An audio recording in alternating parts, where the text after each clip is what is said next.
सभी सखियों को और सभी श्रोताओं को चंचल वर्मा का और रेणु चतुर्वेदी का नमस्कार। चंचल, देखो ऐसा है ना कि हम लोगों ने जो विषय देते हैं और हमारे सब श्रोताओं की नींद उड़ जाती है और वो उसको पढ़ते हैं और उसके बाद उसमें बहुत सारी अपनी मालूमात उसमें जोड़ देते हैं, बड़ा अच्छा लगता है। लेकिन जो नींद उड़ जाती है ना भाई, उसके लिए कहीं ना कहीं नाराज तो नहीं होते, ऐसा लगता है हमें।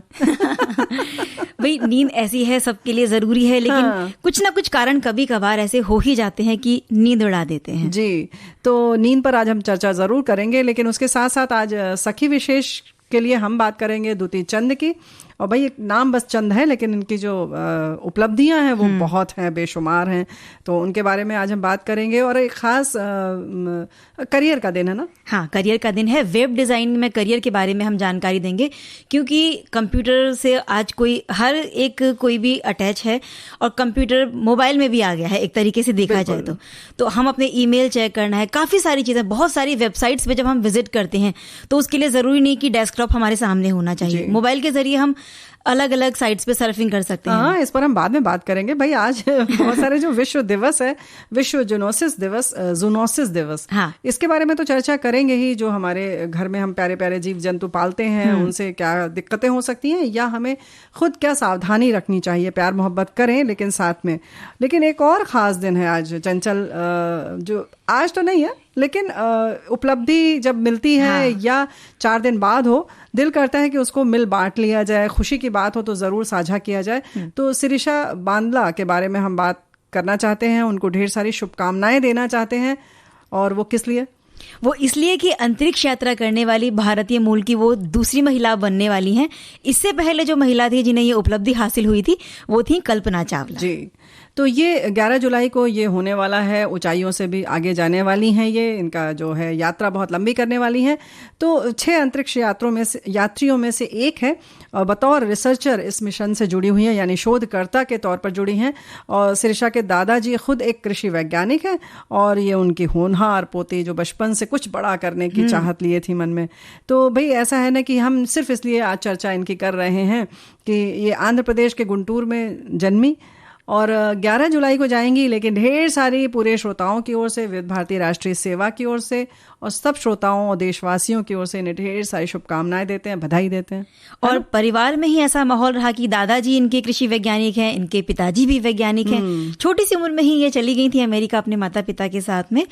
और इनके जो पिता है मुरलीधर बांदला, जैसे बताया कि एक वैज्ञानिक है और कमर्शियल स्पेस फ्लाइट फेडरेशन और साथ ही L3 कम्युनिकेशंस में बतौर एरोस्पेस इंजीनियर का काम भी कर चुकी हैं। साथ ही American astronautical society of future space leaders foundation के बोर्ड ऑफ डायरेक्टर्स की सदस्य भी हैं ये। तो भाई ढेर सारी उपलब्धियां हैं और जो 11 तारीख को ये कमाल करने वाली हैं, उस दिन हम 11 तारीख को फिर चर्चा करेंगे। भाई ऐसे लोगों के बारे में जितनी बार और जितनी तरह से चर्चा की जाए कम है, लेकिन जो सेहत की बात आती है तो हम सब बराबर, वैसे तो हमारे बहुत सारे साथी खुद भी सजग रहते हैं, लेकिन हाँ, जब हम कुछ इस तरह से किसी के मुंह में बंध जाते हैं ना तो बाकी चीज़ें आसपास की दिखाई नहीं देती। इसीलिए शायद ये जो विश्व जूनोसिस दिवस मनाया जाता है आज के दिन, यानी 6 जुलाई को। हाँ, और इसीलिए लोगों में, ताकि इस चीज़ के प्रति जागरूकता पैदा हो सके कि पालतू जानवर हम सभी रखते हैं घर में और सबको अच्छा भी लगता है उनके साथ में प्यार का व्यवहार करना। जितना प्रेम हम उनको देते हैं शायद उससे दुगना वो हमें लौटाते हैं। हाँ। तो उनकी वजह से हमें कोई नुकसान ना पहुंचे, हमारी वजह से उनको कोई नुकसान ना पहुंचे, इस चीज़ के बारे में लोग जागरूक हों।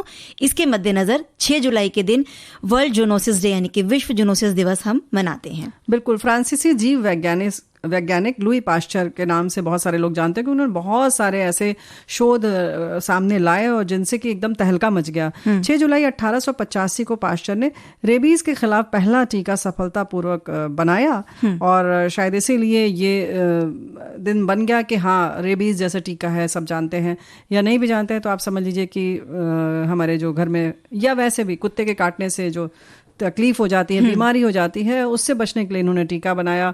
और ऐसे ही जो हम पशु पालते हैं उन्हें अपने साथ रहना अच्छा लगता है, अपने साथ सुलाते हैं क्योंकि वो भी बिल्कुल बच्चे की तरह हो जाते हैं घर में। और जिस तरह से वो देखते हैं, खासतौर से अगर कुत्तों की हम बात करें तो बिल्कुल जैसे लगता है कि आपसे बातचीत कर रहे हैं, है ना। तो फिर जब उनकी कुछ मांगे होती हैं तो आप नकार नहीं पाते हैं क्योंकि वो साथ में रहते हैं। फिर उन्हें कभी ठंड लग रही है तो उन्हें लगता है लाओ अपनी रजाई में घुसा लेते हैं, है ना। तो कुछ ऐसी स्थिति हो जाती है। लेकिन लेकिन इससे जो कुछ दिक्कतें हैं उन पर भी चर्चा करना, उस पर ध्यान देना बहुत जरूरी है। तो जो उनके मुंह से जो लार निकलती है या कई बार कुछ चोट लगने पे उनका खून निकलता है, उनके कुछ टिश्यूज हैं, ये ऐसी चीजें हैं जो हमें रोगग्रस्त कर सकती हैं। तो जब भी कभी ऐसा हो, जैसे आपने कुत्तों की बात की, तो वो हमेशा जीभ खोल के करते हैं, तो उससे क्योंकि उन्हें बहुत गर्मी होती तो है। जब वो लार टपकती है तो उस जगह को हमें तुरंत साफ करना चाहिए, ताकि ऐसी कोई संभावना ही ना रहे।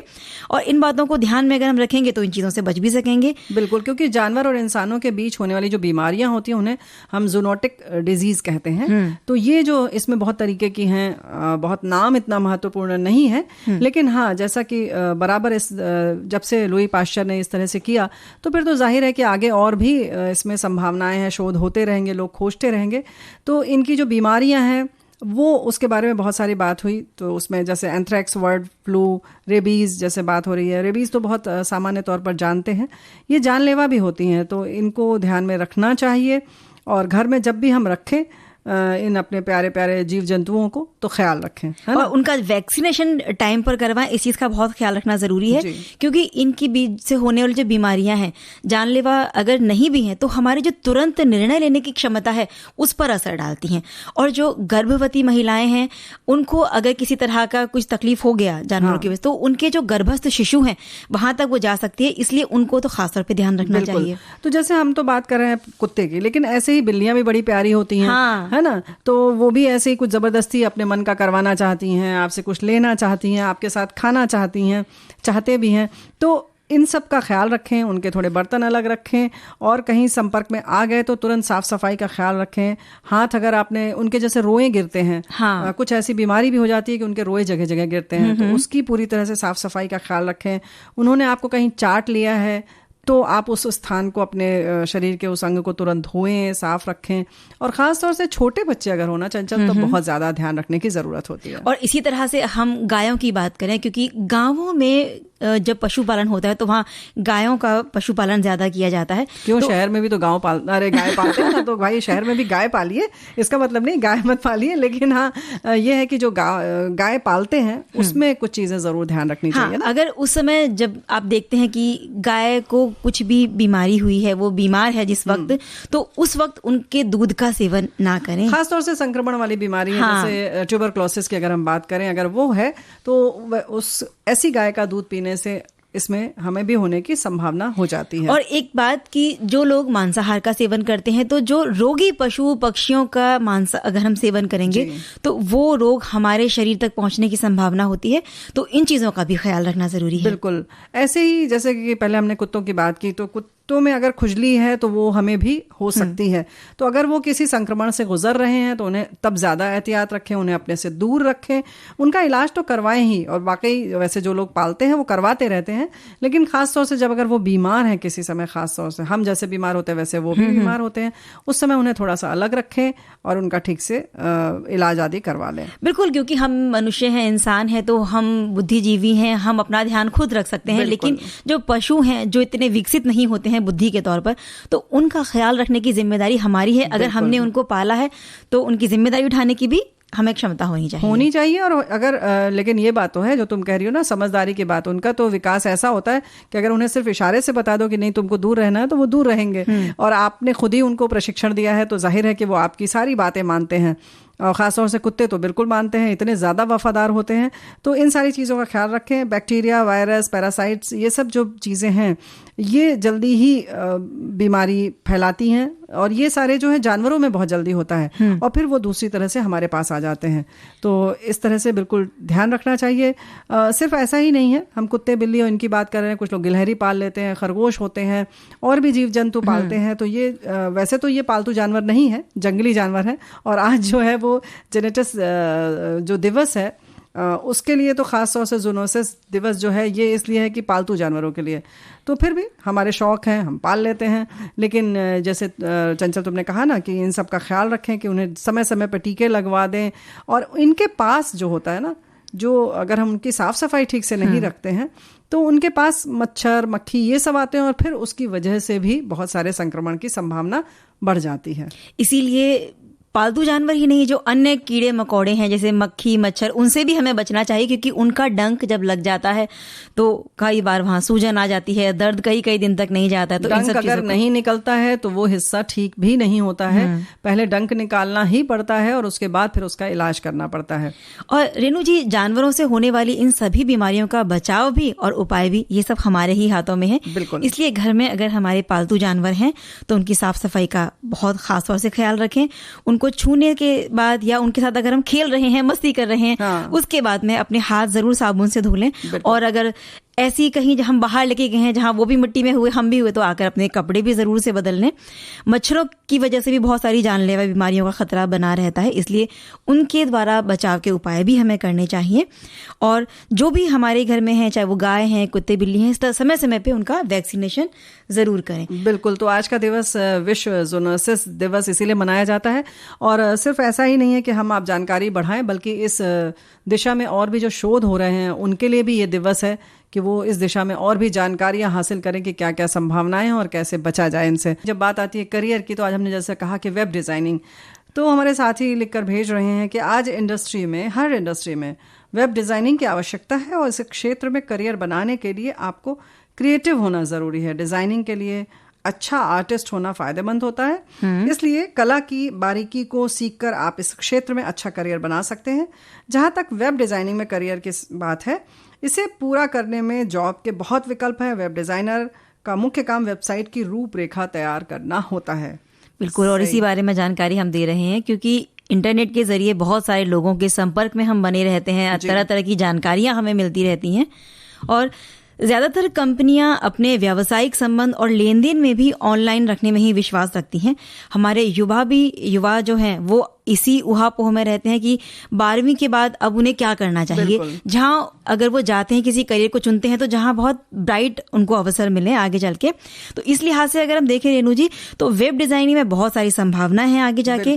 और जैसा हमारे एक साथी ने भी लिखा है कि क्रिएटिव सोच होनी चाहिए, कलात्मक सोच होनी चाहिए, डिजाइनिंग में रुचि भी जो लोग रखते हैं वो, और कंप्यूटर का ज्ञान भी है, तो जरूर आगे बढ़ सकते हैं इस क्षेत्र में। आना ही पड़ेगा। कंप्यूटर की भी जानकारी जरूरी है क्योंकि कंप्यूटर पे ही सारी डिजाइनिंग है।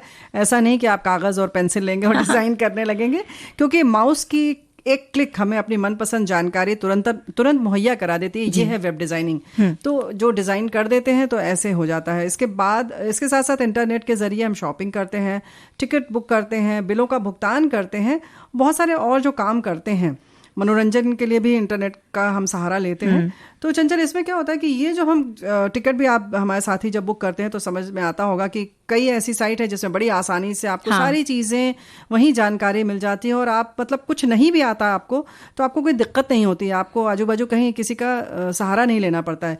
लेकिन कुछ डिज़ाइन ऐसी होती है, कुछ ऐसी वेबसाइट होती हैं जहां आपको बहुत दिक्कत होती है। बहुत जैसे जो ज़रूरी चीज़ है वो बहुत छोटी सी कोने में कहीं लिखी होगी। जी। तो ये जो है आपके लिए मददगार नहीं साबित होता या सहायक नहीं होता है। तो डिज़ाइनिंग ऐसी होती है जिसमें कि सब चीज़ बड़ी आसानी से दिख जाए। तो इसके साथ साथ वेबसाइट पर बहुत सारी और भी चीज़ें हैं, जैसे www है वो दिखाई देते हैं। इसका मतलब है कि वर्ल्ड वाइड वेबसाइट है। 3 W का ये मतलब है। वेब कंप्यूटर का एक जैसे संजाल सा है पूरा एक, और एक मानक भाषा इसकी होती है, मानक कोड से जुड़ा होता है जो इंटरनेट का एक भाग है। तो जो डिज़ाइन करते हैं ये इस तरह से डिज़ाइन किया जाता है कि ये सारी चीज़ें हमें बड़ी आसानी से समझ में आ जाए। और रेणु जी, संचार का भी एक बड़ा भाग है। कहीं संपर्क स्थापित करना हो या किसी भी तरह की कोई जानकारी हमें लेनी हो तो ये जो भी काम है वर्ल्ड वेब के जरिए हम कर सकते हैं।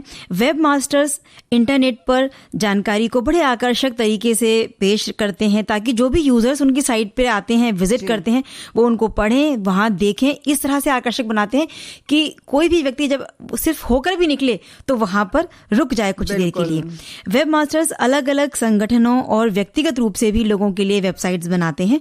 वेब मास्टर्स सभी तरह की संबंधित सामग्री को साइट्स पर अपलोड करके सही लिंक और वेब पेज की नई नई जानकारी की उपलब्धता को जांचते भी हैं।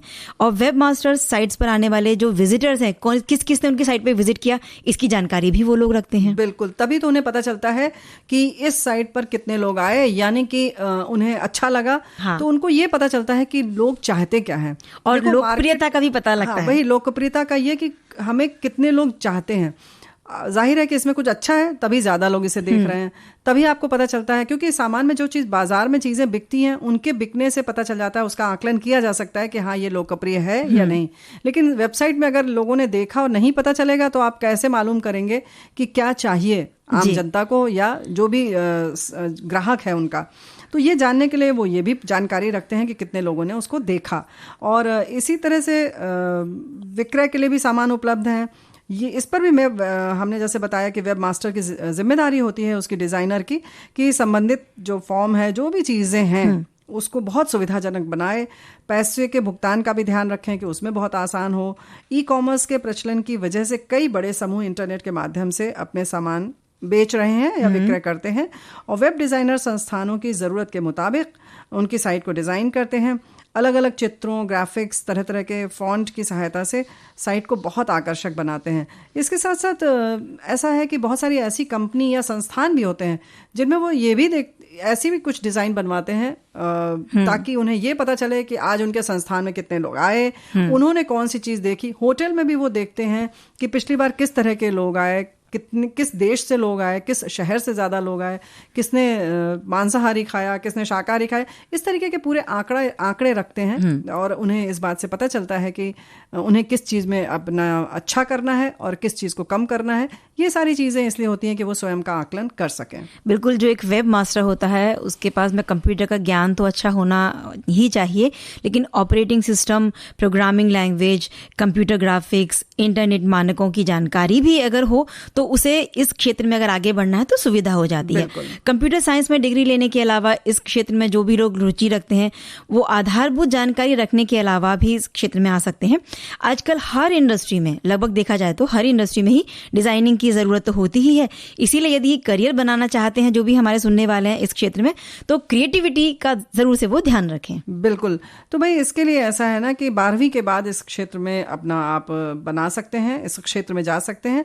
कई तरह के कोर्स हैं, शॉर्ट टर्म सर्टिफिकेट कोर्स है, डिप्लोमा है, डिग्री कोर्स है, diploma in graphic and designing है, diploma in certificate course in web designing and web production है, advance certificate in web design short term courses हैं, BSc multimedia है, certificate in web design and management है, और इसी तरह से diploma in advance level web designing and web production जैसे बहुत सारे और कोर्स हैं जिन्हें आप अपनी रुचि क्षमता के अनुसार चुन सकते हैं। उसके साथ साथ आप कुछ अगर व्यवसाय कर रहे हैं तो आप अपने समय और उसके हिसाब से भी चुन सकते हैं कि आप किस समय इसको कर सकते हैं, क्योंकि ऐसा नहीं कि आप सिर्फ इसको अलग से करें, बल्कि आप कोई व्यवसाय कर रहे हैं उसके साथ भी आप इसको करके कुछ और अपडेट हो सकते हैं। और कई कंप्यूटर इंस्टीट्यूट्स हैं जो कंप्यूटर कोर्स के अलावा वेब डिज़ाइनिंग के कोर्स भी करवाते हैं, जिसकी जानकारी भी इंटरनेट पे मिल जाती है अगर कुछ इसमें आगे बढ़ना चाहते हैं।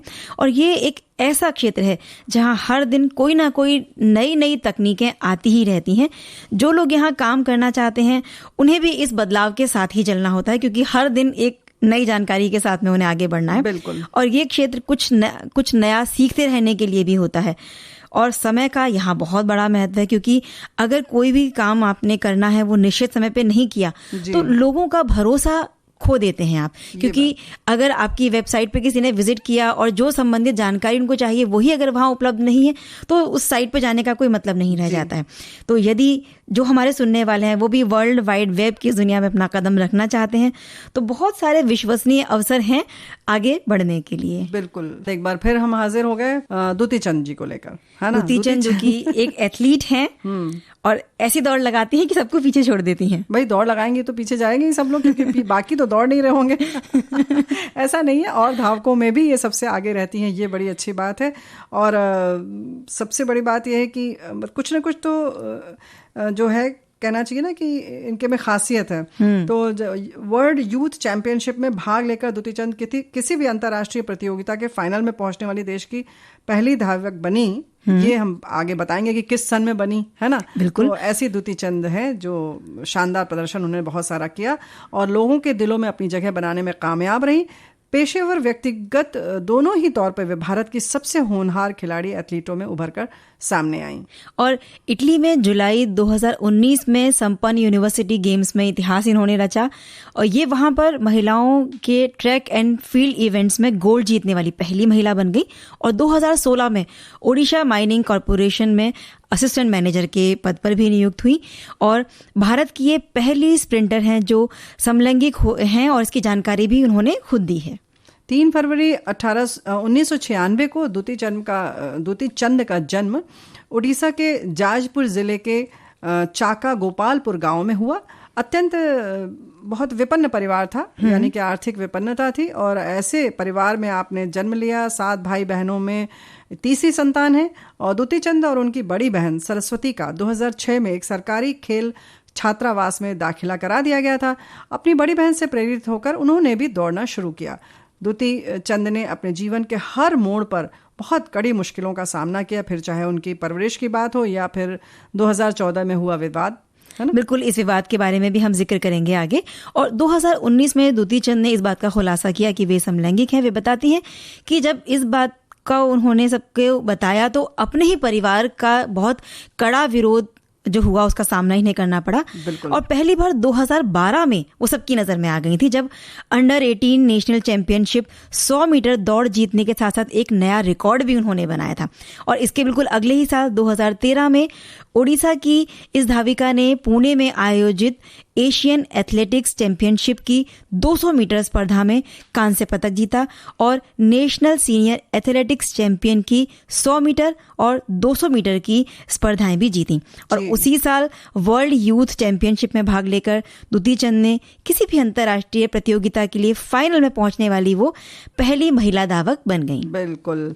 और Asian junior athletic championship Taipei के 200 मीटर और 4x400 मीटर रिले में स्वर्ण पदक जीतकर दुती चंद ने साल 2014 में बहुत अच्छी शुरुआत की, लेकिन राष्ट्रमंडल खेलों से पहले हार्मोन टेस्ट में उनके विफल हो जाने के बाद उन्हें एथलेटिक फेडरेशन ऑफ इंडिया ने प्रतिबंधित किया।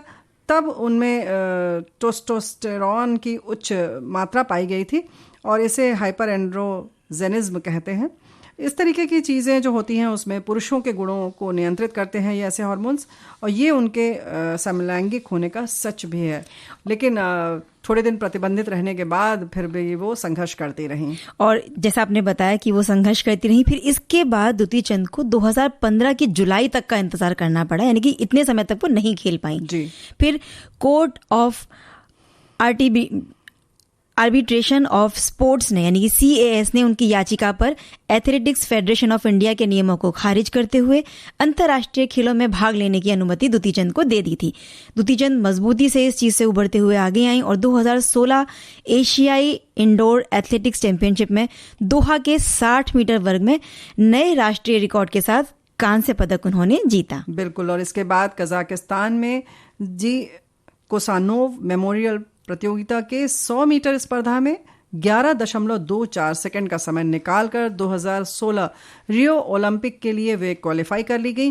हालांकि ये भारतीय हमारी जो धाविका हैं रियो में हीट स्टेज से आगे नहीं जा सकी, लेकिन 2018 के एशियन गेम्स जकार्ता में वो 2 रजत पदक हासिल कर पाई और एशियाड के 100 मीटर दौड़ में उनका रजत पदक भारत के लिए 1986 के बाद बीते 2 दशकों के दौरान जीता गया ये पहला पदक था, यानी 20 साल बाद। और इससे पहले जिस धाविका ने ये पदक जीता था वो थी PT उषा। 3 दिन बाद ही दुती चंद ने 200 मीटर में रजत पदक जीतकर ये पेयर बना दिया था। और नापोली में 2019 समर यूनिवर्सियाड में दुती चंद ने 100 मीटर दौड़ में स्वर्ण पदक जीतकर किसी भी अंतर्राष्ट्रीय स्तर के एथलेटिक चैंपियनशिप के पोडियम पर शीर्ष में रहने वाली वे पहली महिला खिलाड़ी हुई और ये गौरव उन्होंने पाया। 59वीं नेशनल ओपन एथलेटिक्स चैंपियनशिप 2019 में दुती चंद ने अपना ही रिकॉर्ड तोड़ा और फिर सेमीफाइनल में 11.22 सेकंड का समय लेकर उन्होंने फाइनल में 11.25 सेकंड का समय लिया और स्वर्ण पदक भी अपने नाम पे कर लिया। भाई हमने जैसे पहले बताया कि पहले वो इस तरह से 11.24 सेकंड पर थी। फिर 2021 में होने वाले ओलंपिक के लिए दुती चंद ने क्वालिफाई किया है और वर्ल्ड रैंकिंग में उन्होंने ये कोटा हासिल किया, जिसमें 100 मीटर के लिए 22 और 200 मीटर के लिए 15 स्थान उपलब्ध थे। 100 मीटर में दुती की विश्व रैंकिंग 44 है, तो 200 मीटर में 51 पादान पे हैं, यानी 51वें पादान पर हैं और पूरे जोश के साथ अपने उत्कृष्ट प्रदर्शन और जीत की तैयारी में जुटी हुई हैं। एक शब्द के कितने सारे हर जगह मतलब अलग अलग हो जाते हैं। मतलब यानी कि तुम्हें सोना याद आ रहा था कि सोने के गहने बनवा लिए जाएं, ऐसा? बिल्कुल, सोना एक है धातु जिसके गहने बन सकते हैं। फिर कई बार पति अपनी पत्नी को या पत्नियां पति को बड़े प्यार से जब बुलाती हैं तो सोना कहती हैं, जब अपने बच्चों को हम बुलाते हैं तो सोना कहते हैं। बिल्कुल। और एक सोना होता है नींद वाला सोना। तो देखिए इसी पर हमारे एक श्रोता लिखते हैं, एक नींद है जो रात भर नहीं आती है, एक नसीब है जो न जाने कब से सो रहा है। एक नींद है जो रात भर नहीं आती है, एक नसीब है जो न जाने कब से सो रहा है। वाह, बस यही दो मसले जिंदगी भर हल ना हुए, ना नींद पूरी हुई ना ख्वाब मुकम्मल हुए। क्या बात है भाई, नींद पूरी हो जाएगी अगर तो ख्वाब कैसे पूरे होंगे, क्योंकि जब नींद टूटती है तो ख्वाब भी टूट जाते हैं। और बहुत सारी चीजें जो हम चाहते हैं कि होनी चाहिए, ये हो वो हो, और जब वो नहीं होता है तो ख्वाबों में कई बार वो चीजें पूरी हो जाती हैं। बिल्कुल ये बात है, लेकिन बस ख्वाबों को पूरा करने के लिए नींद भी ज़रूरी है। लेकिन वैसे अगर हम बात करें तो ज़िंदगी की, लोग कहते हैं रोटी कपड़ा और मकान बहुत ज़रूरी है, लेकिन बहुत हद तक नींद भी उतनी ही ज़रूरी है जितना कि सांस, पानी और हम कहते हैं ना भोजन। कहते हैं कि हम बहुत देर तक भोजन के बगैर रह सकते हैं, लेकिन उससे कम समय तक पानी के बगैर, और उससे भी बहुत कम समय तक हम हवा के बगैर। लेकिन हाँ, नींद भी उतनी ही अहमियत रखती है हमारी ज़िंदगी में, क्योंकि अगर ये पूरी न हो तो कहीं ना कहीं हम बीमार हो जाते हैं, परेशान हो जाते हैं, उलझन होती है, मानसिक शारीरिक सब तरीके की समस्याएं शुरू हो जाती हैं। और बिल्कुल, जब हम कहते हैं कि शरीर में इम्यूनिटी बढ़ाने के लिए जिस तरह से तरह तरह के आहार हमें लेने चाहिए, तो नींद भी हमारी इम्यूनिटी को प्रभावित कर देती है अगर वो पूरी नहीं होगी। इसलिए नींद का तो बहुत बड़ा महत्व है। जब नींद पूरी होती है तो शरीर में बिल्कुल जैसे ऊर्जावान लगता है हमें अपना शरीर, और दिन भर तरोताज़ा हम खुद को महसूस करते हैं। और कहते हैं कि अमूमन एक आदमी के लिए 6 से 8 घंटे, कम से कम 4 और ज़्यादा से ज़्यादा 8 घंटे की नींद ज़रूरी होती है सामान्य तौर पर। लेकिन बहुत सारे लोग ऐसे भी होते हैं जो बहुत ही कम देर के लिए सोते हैं, लेकिन वो इतनी गहरी नींद में सोते हैं कि 2-3 घंटे में या 2-4 घंटे में ही अपनी नींद को पूरा कर लेते हैं और स्वस्थ भी रहते हैं। हाँ, और लेकिन नींद की बात पे हमारे साथी कहते हैं कि नींद सखी सहेली सुनने के लिए तोड़नी पड़ जाती है भाई। और मैं गहरी नींद में सोई थी और रेडियो की आवाज़ हल्की हल्की पड़ रही थी, जैसे ही सखी सहेली की आवाज़ आई उठ के बैठ गई। तब से बारिश आई, नींद बहुत आने लगी है, रात में जल्दी सो जाओ, सुबह देर से उठो, दोपहर में अलग सो जाओ। तो भाई ये बारिश का तो अपना ये मज़ा है कि खूब सुलाती है हमें। लेकिन जैसे कि ये बात है कि कब किस वजह से नींद उड़ जाती है वो अलग बात है। लेकिन बहुत सारे ऐसे लोग हैं, जैसे कि तुमने कहा ना, कम सोते हैं। हमारे साथी लिखकर भेज रही हैं कि 4 घंटे की नींद है, लेकिन अगर आपको सच में कोई दिक्कत नहीं है तो हो सकता है आपके शरीर के लिए उतनी ही नींद की ज़रूरत हो। जैसे कि किसी के खाने में खुराक कम होती है, या कुछ लोग पानी कम पीते हैं। लेकिन हाँ, थोड़ी उनकी मात्रा बढ़ानी चाहिए, लेकिन फिर भी किसी किसी की शरीर की ज़रूरत अलग होती है। ऐसे ही नींद की भी है। बिल्कुल। और अगर आपको लगता है कि नींद कम आती है या नहीं आती है, तो अपनी कुछ खाने पीने की आदतों में बदलाव कर सकते हैं। जिन लोगों को बहुत ज़्यादा चाय कॉफ़ी पीने की आदतें होती है, तो इस चीज़ को थोड़ा सा उन्हें कंट्रोल करके रखना चाहिए, क्योंकि इन चीज़ों में कैफीन की मात्रा बहुत ज़्यादा होती है, जो कि नींद की दुश्मन कहलाती है। हाँ, यानी कि आपके शरीर में एक तरीके का ऊर्जा का संचार करती है, एक तरीके की। तो उस ऊर्जा का जब संचार होता है तो जाहिर है नींद नहीं आएगी। क्योंकि नींद के लिए हमारे साथी ने बहुत अच्छा लिखा है, कोई जब प्यार से सुलाएगा तो नींद आएगी, कोई जब पास आकर सर सहलाएगा तो नींद आएगी, कोई जब हल निकल आएगा तो नींद आएगी, कोई जब हमें हमसे छुपाएगा तो नींद आएगी। तो भाई ऐसा है ना कि कौन प्यार से सिर सहलाएगा, लेकिन बेहतर है कि आप अपना सिर इतना हल्का रखिए कि किसी के सहलवाने की जरूरत ना पड़े और आप एक सुकून की नींद सो सकें। और सर हल्का रखने के साथ साथ अपने शरीर को भी थोड़ा हल्का फुल्का रखिए। सोने से पहले, यानी कि जो रात का भोजन है वो हल्का फुल्का ही होना चाहिए, और सोने से 2-3 घंटे पहले आप रात का खाना खा लें तो भी अच्छा है। फिर इसके अलावा कई बार जब व्यायाम हम करते हैं रात को, तो वो थोड़ी सी थकान देता है शरीर को, उससे भी नींद अच्छी हो सकती है। अरे भाई ये तो देखो ना, सच बात है चंचल, बिल्कुल सही तुमने कहा कि हम आजकल शारीरिक श्रम नहीं करते, बल्कि मानसिक जो श्रम करते हैं उसकी वजह से थकावट जो आती है वो जो है नींद उड़ाती है। और अगर हम शारीरिक श्रम करते हैं तो नींद पास आती है। तो अब आप देखिए कि आप क्या कर रहे हैं, कितना। अगर आप शारीरिक श्रम नहीं कर रहे हैं, मानसिक करना है, आपकी रोजी रोटी है, तो आप बिल्कुल करिए, लेकिन एक संतुलन जरूरी है। इसके साथ साथ शारीरिक श्रम भी करें ताकि आप अच्छी नींद सो सकें। जैसे हमने कल कहा था, सुबह टहलने की बात है, उससे आप रात तक ऊर्जावान रहेंगे और उसके बाद एक अच्छी नींद आएगी। बिल्कुल। और पूरी एक दिनचर्या को नियमित तरीके से आपको साथ लेकर चलना है। जैसे तीनों समय का भोजन जो होता है, नाश्ता, दोपहर का खाना, रात का खाना, इसे आप समय पर करें। रात का भोजन हल्का फुल्का करें, साथ साथ व्यायाम करें। जो सुबह का जागना और रात का सोना है उसका भी समय का ख्याल रखिए। जो भोजन है उसमें बहुत जो बदहजमी वाली चीज़ें होती हैं, कई बार अगर जब हम ऐसा भोजन कर लेते हैं तो उसकी वजह से बड़ी बेचैनी होती है और नींद नहीं आती, तो अपने भोजन का भी ख्याल रखिए ताकि नींद के साथ साथ जो समय की बात कही वो बहुत महत्वपूर्ण है। साथियों, एक बात ये तो समझ लीजिए कि जैसे कि आपने अक्सर देखा होगा कि अगर आप रोज 1 बजे खाना खाते हैं तो अगर आपने 12:30 बजे 12 बजे भी खाया है तो शरीर फिर 1 बजे मांगता है, एक आदत पड़ जाती है, शरीर घड़ी के साथ चलने लगता है, तो उसको 1 बजे फिर चाहिए क्योंकि उसकी आदत है, उस समय उसको मिलना ही चाहिए। ऐसे ही नींद का भी है। तो अगर आप एक निश्चित समय पर जैसे 10 बजे अगर सोते हैं और आपने 10 बजे का वो समय टाल दिया आधे घंटे के लिए, 30 मिनट 40 मिनट के लिए, तो फिर वो नींद नाराज हो जाती है, चली जाती है। तो भाई जिस समय वो आती हैं आप उसको अपने पास रखिए, यानी कि उनकी उसमें चली जाइए, क्योंकि जिस वक्त आपने निश्चित किया है, जैसे यही वाली बात है, इसके लिए भी अनुशासन बहुत ज़रूरी है। थोड़ा बहुत कोई समय हो तो आगे पीछे कर लें, लेकिन एक समय निश्चित कर लें, अपने जगह स्थान निश्चित कर लें और फिर आराम से सोएं चैन की नींद। रेणु जी, कई बार कुछ हमारे साथ ऐसा घटित हो जाता है जो बातें मन को बड़ी विचलित कर जाती हैं और उस समय भी हमें नींद नहीं आती है, तो वहां से अपना ध्यान हटाने के लिए जो भी कुछ उपाय हम कर सकते हैं वो हमें करने चाहिए। जैसे अगर आपको संगीत सुनना पसंद है तो आप वो कर सकते हैं, कोई अच्छी साहित्यिक किताब ले लीजिए, क्योंकि बहुत सारे लोगों को हमने देखा है कि जब किताब हाथ में लेते हैं तो बड़ी जल्दी से नींद आती है। अगर नहीं आ रही हो तो अपने कक्षा 5-6 वाली जो किताब है ना, जिसकी वजह से नींद आती थी कक्षा 10 की परीक्षा के समय, वो किताब ले लीजिए ना एक बार फिर से। मन को विचलित होने से हटाने के लिए अगर आप अच्छा साहित्य पढ़ते हैं तो वहीं कुछ ना कुछ सीखने को भी मिलेगा और जो बात आपको बेचैन कर रही है वहां से आपका ध्यान हट जाएगा। या मनपसंद गाना अगर हम कोई सुर लगा लेते हैं तो उस गाने में हम इतने खो जाते हैं कि उस बात को भूलने लगते हैं धीरे धीरे। तो कोशिश करें कि तनाव से दूर रहें और खूब अच्छी मीठी मीठी नींद सोएं। तो इसी दीवाने दिल के साथ हम फिर मिलेंगे आपसे, और अभी इजाजत लेते हैं सभी सखियों को, चंचल वर्मा और रेणु चतुर्वेदी का नमस्कार।